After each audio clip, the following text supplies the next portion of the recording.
प्यारे बच्चों नमस्कार, मैं मनीष शर्मा मैथ के इस लेक्चर में आप सभी का स्वागत करता हूं। तो बच्चों आज आपके थ्री ज्योमेट्री का लेक्चर नंबर 5 जिसके अंदर हम आपके एक्सरसाइज 14.2 के कुछ क्वेश्चंस को डिस्कस करेंगे। तो ये बच्चों स्टार्ट करते हैं क्वेश्चन नंबर 1 से। क्वेश्चन है कि बिंदु 5, 7, 9 से गुजरने वाली उन सरल रेखाओं का समीकरण ज्ञात कीजिए जो निम्न अक्षों के समांतर है। यदि आपको याद हो लेक्चर नंबर 3 मैंने आपको बताया था कि कोई भी लाइन है उसकी इक्वेशन पता करने के लिए आपको दो चीज़ों की जरूरत होती है, ए वेक्टर और बी। ए उस पॉइंट का पोजीशन वेक्टर है जिससे आपकी लाइन पास हो रही है यानी गुजर रही है, और बी वेक्टर उस वेक्टर को रिप्रेजेंट करता है जिसके वो पैरेलल है।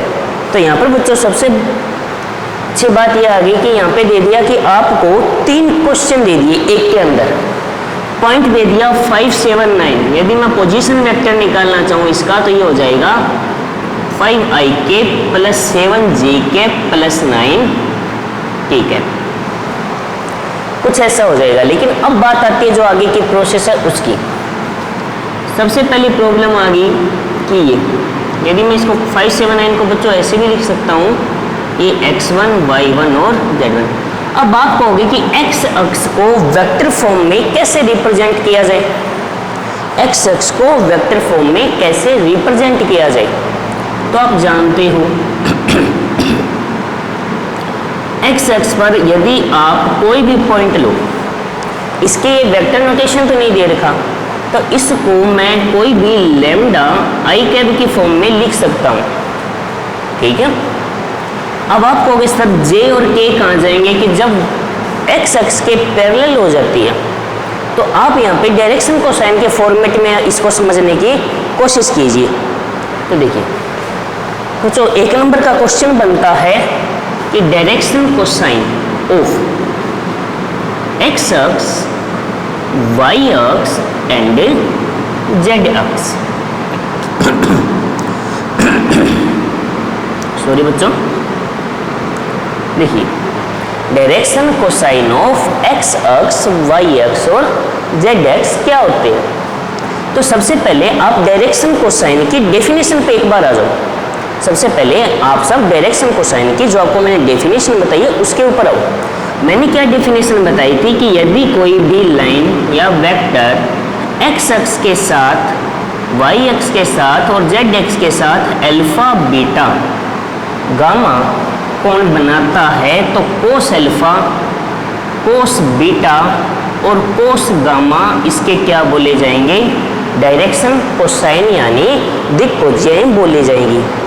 अब आप ये देखिए कि जो लाइन है वो x अक्ष के पैरेलल है, यानी जो डायरेक्शन कोसाइन x अक्ष के होंगे वही डायरेक्शन कोसाइन इस लाइन के भी हो जाएंगे, नहीं हो जाएंगे, हो जाएंगे ना, क्योंकि आपको बताया है जो डायरेक्शन रेशियो है वो समानुपाती या इक्वल होते हैं, और डायरेक्शन कोसाइन भी इक्वल हो जाएंगे फिर।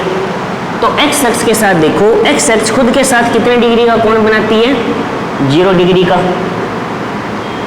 x अक्ष खुद के साथ कितने डिग्री का कोण बनाती है, 0, यप, ओके। और y और z अक्ष के साथ कितने डिग्री का कोण बनाती है, 90। तो अब आप बताइए कोस 0 की वैल्यू कितनी होती है, 1, कोस 90 की 0 और फिर कोस 90 की 0। यानी बच्चों यहाँ से एक बात हमें पता चल गई कि जो आपकी x अक्ष है उसके डायरेक्शन कोसाइन क्या होंगे, 1, 0, 0। बच्चों आपसे एग्जाम में 1 मार्क का क्वेश्चन पूछा जा सकता है, यानी 1 नंबर का क्वेश्चन ये पूछा जा सकता है कि x अक्ष की डायरेक्शन कोसाइन लिखिए, y अक्ष की डायरेक्शन कोसाइन लिखिए, z अक्ष की डायरेक्शन कोसाइन लिखिए। तो आपका आंसर क्या होना चाहिए, आप ये समझो कि भाई कोई भी लाइन हो खुद के साथ हमेशा 0 डिग्री का एंगल बनाती है, तो x अक्ष खुद के साथ 0 डिग्री का कोण बनाएगी, y और z के साथ वो लंबवत होती है यानी परपेंडिकुलर होती है, तो उन दोनों के साथ वो 90 के कोण बनाएगी। तो यहाँ से क्लियरली बच्चों हमें पता चल गया कि कोस 0 की वैल्यू होती है 1, इसकी 0 और इसकी भी 0। यानी एक्स अक्ष की जो डायरेक्शन कोसाइन है वो आ जाएगी बेटा 1 0 0। ठीक है, और यदि डायरेक्शन रेशियो आपसे पूछ लिया जाए तो आप लिखोगे लैम्डा 0 0, क्योंकि इस फॉर्मेट से जब आप डायरेक्शन कोसाइन निकालोगे तो वो 1 0 0 ही आएगा। क्लियर हो गई बात। सेम यही प्रोसेस बच्चों यदि मैं वाई एक्सेस के साथ करूं तो वाई अक्ष खुद के साथ कितने डिग्री का कोण बनाएगी? 0 डिग्री का। एक्स के साथ और जेड के साथ कितने कितने डिग्री का कोण बनाती है? 90 डिग्री का। तो कोस 90 0, कोस 0 1, और ये क्या हो जाएगा 0। यानी जो वाई अक्ष की बेटा डायरेक्शन कोसाइन होगी वो हो जाएगी 0 1 0। और सेम प्रोसेस से आप जेड एक्स की डायरेक्शन कोसाइन निकालोगे तो वो क्या आ जाएगी 0 0 1। बताइए इतनी बात समझ आई या नहीं आई? बच्चों ये आपके 1 नंबर का क्वेश्चन एग्जाम में पूछा जा सकता है इस तरीके से। सिंपल सा क्वेश्चन बनेगा कि एक्स एक्स की डायरेक्शन कोसाइन क्या होगी, वाई एक्स की डायरेक्शन कोसाइन क्या होगी और जेड एक्स की डायरेक्शन कोसाइन क्या होगी। तो आपका जवाब होगा एक्स एक्स के लिए 1 0 0, वाई एक्स के लिए 0 1 0 और जेड एक्स के लिए 0 0 1। और यदि कोई लाइन एक्स एक्स के पैरेलल है यानी समांतर है तो उसकी भी डायरेक्शन कोसाइन यही होगी। वाई एक्स के समांतर हो या यानी पैरेलल हो तो उसकी भी डायरेक्शन कोसाइन ये होगी। बट डायरेक्शन रेशियो चेंज हो सकती है लेकिन डायरेक्शन कोसाइन चेंज नहीं होगी। क्यों नहीं होगी? जैसे मैं आपको बता देता हूँ। जैसे ये कोई लाइन है एक्स एक्स है, वो इसके साथ 90 डिग्री का कोण बना रही है, तो यदि कोई लाइन इसके साथ पैरेलल है तो वो भी तो 90 का ही होगा कोरिस्पोंडिंग एंगल संगत कोण की वजह से। तो जो पैरेलल लाइन होगी वो वही एंगल जनरेट करेगी। ठीक है, हाँ लाइन की लेंथ कम ज़्यादा होने पर डायरेक्शन रेशियो चेंज हो सकते हैं लेकिन डायरेक्शन कोसाइन चेंज नहीं होंगी। ठीक है, तो बच्चों अब इस क्वेश्चन को कंप्लीट करते हैं। उम्मीद करता हूँ कि आपको ये सब बातें समझ आई होंगी। जो इम्पोर्टेंट चीज़ें हैं आपको याद रखनी है।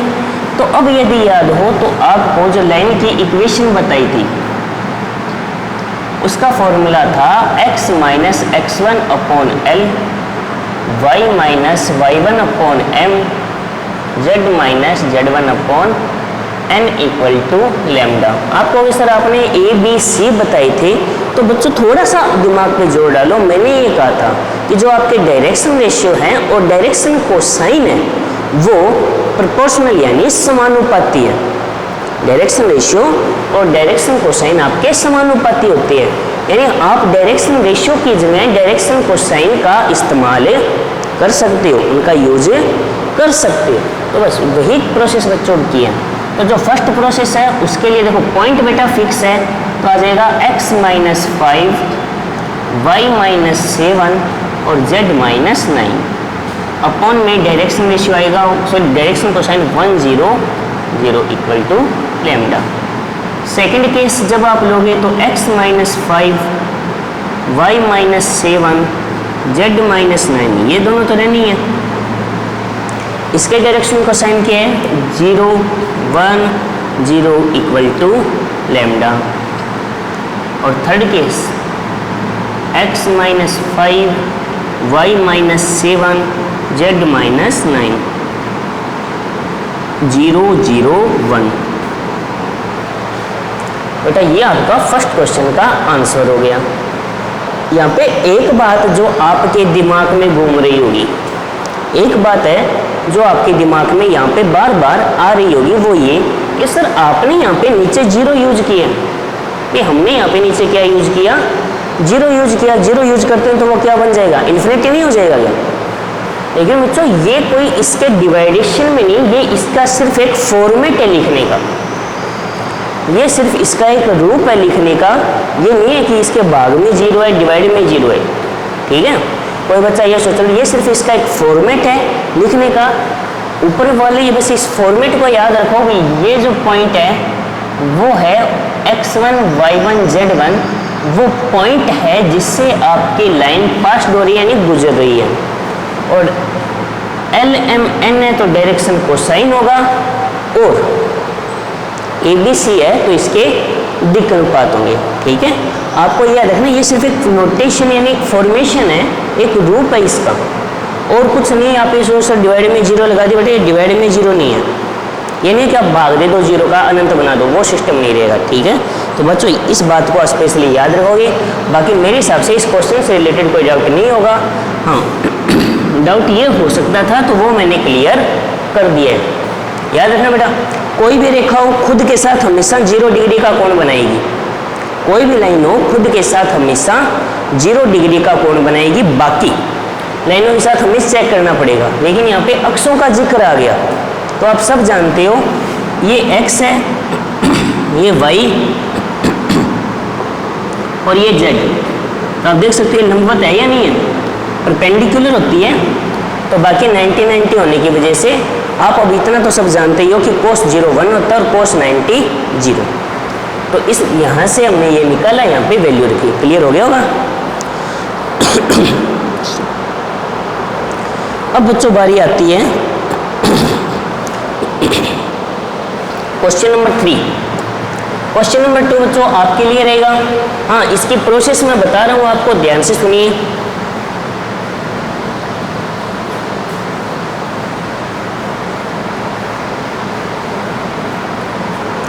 क्वेश्चन नंबर 2 बोल रहा हूँ, ध्यान से सुनिए। एक सरल रेखा का सदिश समीकरण ज्ञात कीजिए जो एक बिंदु जिसका स्थिति सदिश 2i - 3j + 4k से गुजरती है। यानी बच्चों आपको बताया गया है कि जो लाइन है वो एक फिक्स पॉइंट से गुजर रही है जिसका पोजीशन वेक्टर आपको दे दिया गया है। तो पोजीशन वेक्टर का मतलब आप उसे क्या नाम दोगे, ए वेक्टर, तथा सदिश 3i + 4j - 5k के समांतर है। तो ये आपका बी वेक्टर हो गया। यानी क्वेश्चन में आपको ए वेक्टर भी दे दिया और बी वेक्टर दे दिया। तो सीधा नोटेशन आपको याद होगा, फॉर्मेशन क्या होता है कि r vector equal to A vector plus lambda b. तो ए वेक्टर बच्चों आपको दिया गया है, बी वेक्टर यहाँ पे लिखना ही तो है। तो क्वेश्चन ये आप करोगे, फिर इसको कार्टेशियन फॉर्म में भी चेंज करना है। क्वेश्चन नंबर 3 बच्चों है एकदम सिंपल क्वेश्चन, लेकिन फिर भी बता रहा हूँ, ध्यान से सुनिए। सरल रेखा का समीकरण ज्ञात कीजिए। एक स्ट्रेट लाइन है जिसकी आपको इक्वेशन फाइंड आउट करनी है। कब? जो सदिश 2i - j + 3k के समांतर है। यानी 2i - j + 3k के समांतर यानी पैरेलल है। इसके पैरेलल होने का मतलब इस वेक्टर को मैं क्या नाम दूंगा फिर, बी वेक्टर। जिसके पैरेलल हो बी वेक्टर, जहाँ से गुजर रही है वो ए वेक्टर। ठीक है, और आगे दिए बिंदु 5 - 2 4 यानी 5 - 2, 4 से वो जा रही है। तो यदि इसे x1 y1 z1 माना जाए तो आपका ए वेक्टर क्या हो जाएगा, 5i - 2j + 4k। इतनी बात समझ आ गई। ये सिंपल सी बात है कि आपको 2 ही बातें याद रखनी है। जहां से गुजरे वो ए वेक्टर, जिसके पैरेलल यानी समांतर हो वो बी वेक्टर। लैंग्वेज पढ़ते ही पता चल जाना है। और जो इक्वेशन का रूप होता है वो होता है R vector equal to A vector plus lambda B vector. यही होता है। यहाँ पे वैल्यू रख दीजिए।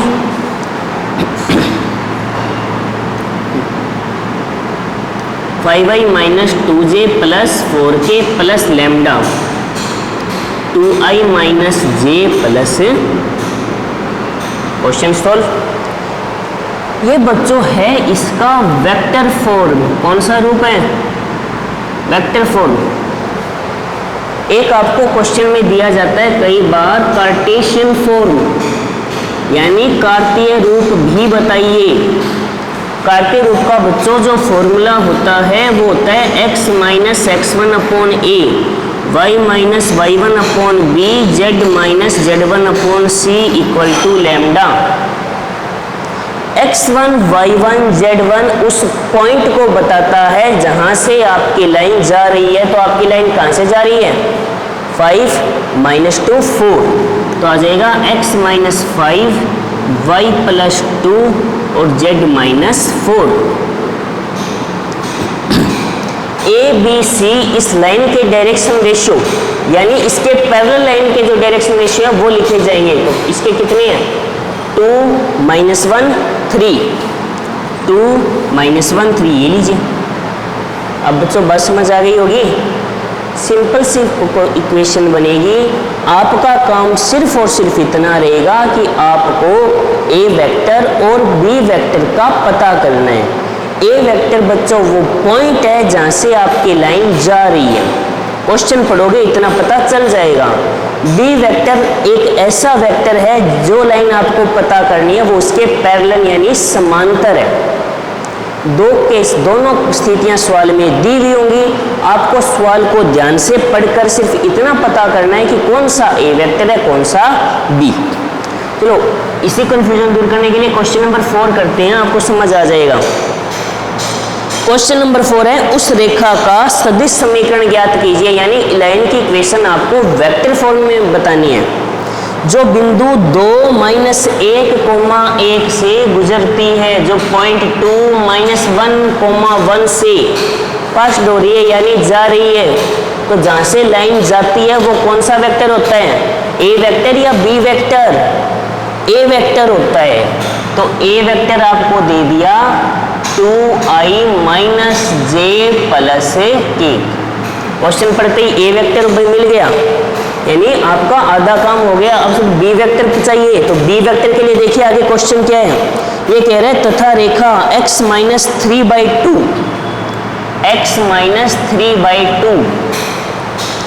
इक्वल टू है y + 1/7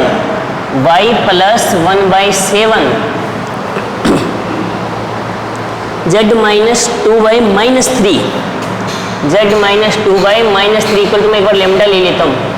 इसके पैरेलल है, इसके समांतर है। कहने का अर्थ हो गया कि जो लाइन हमें चाहिए अभी जो दी हुई है इन दोनों के डायरेक्शन रेशियो प्रोपोर्शनल या इक्वल होंगे। तो मैं इसके डायरेक्शन रेशियो को क्या लिख सकता हूँ 2 7 - 3 लिख सकता हूँ या नहीं लिख सकता हूँ।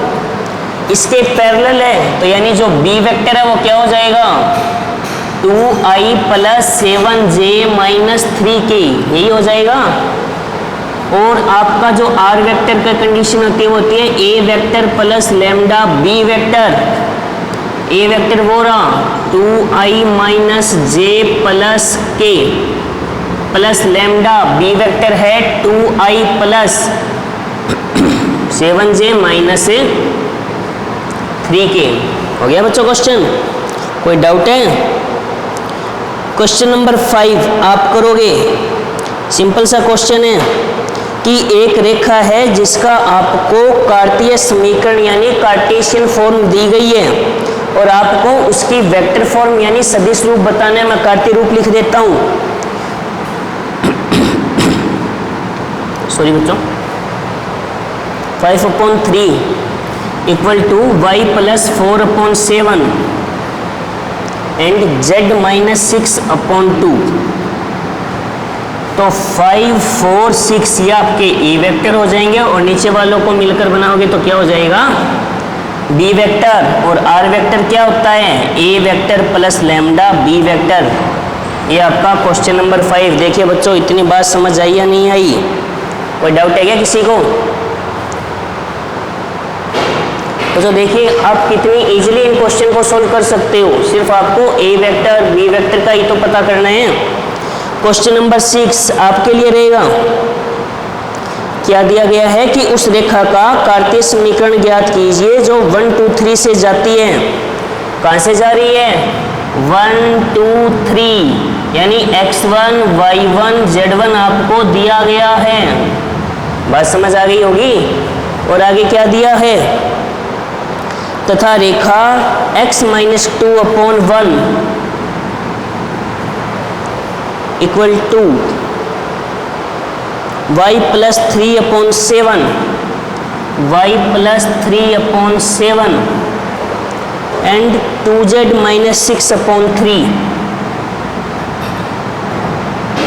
इसके पैरेलल है।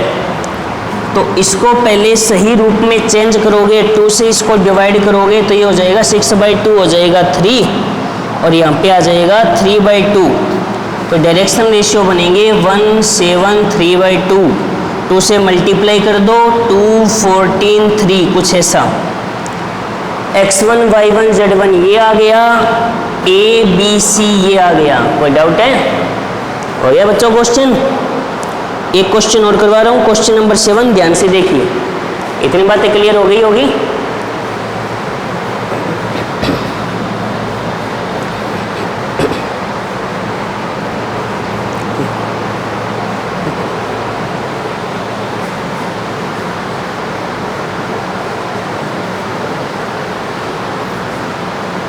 क्वेश्चन नंबर 7 आज के इस लेक्चर का हमारा बच्चों लास्ट क्वेश्चन रहेगा। ध्यान से समझिए, सिंपल सा क्वेश्चन है, शुरू के क्वेश्चन पे ही डिपेंड करेगा। 7 है कि समांतर चतुर्भुज यानी पैरेललोग्राम ABCD के 3 शीर्ष आपको दिए गए हैं, ABC।